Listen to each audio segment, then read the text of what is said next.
মরদেহবাহী গাড়িটির ভেতরে স্ট্রেচারে শোয়ানো সাদা কাপড়ে মোড়ানো এক তরুণীর দেহ। সেই নীরব, নিথর, নিস্তব্ধ দেহ জড়িয়ে আছেন এক তরুণ।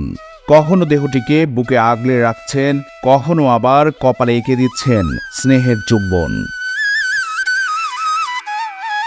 তরুণের মুখে ক্লান্তি, বিষণ্ণতার ছাপ।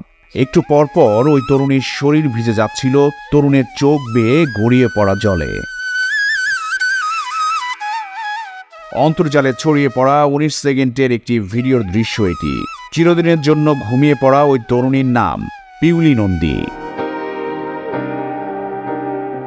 হাসপাতালের গাড়িটির দুপাশের সব বয়সের মানুষ দাঁড়িয়ে অঝরে কাঁদছেন অনেকেই।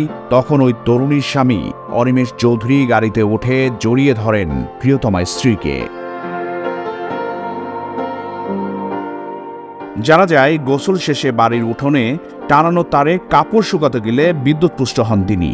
পরে স্বজনেরা ছুটে এসে দ্রুত পিউলিকে উপজেলা স্বাস্থ্য কমপ্লেক্সে নিয়ে যান, কিন্তু শত প্রচেষ্টায়ও বাঁচানো যায়নি 25 বছরের তরুণীকে। মৃত্যুর সময় পিউলি ছিলেন 6 মাসের অন্তঃসত্ত্বা।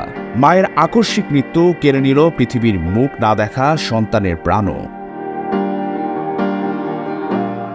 জনি দত্ত নামের এক তরুণ পিউলি অনিমেষের শেষ ভালোবাসার 19 সেকেন্ডের ভিডিওটি শেয়ার করেছেন নিজের ফেসবুকে। সেই ভিডিওটি মুহূর্তেই নেট দুনিয়ায় ছড়িয়ে পড়েছে।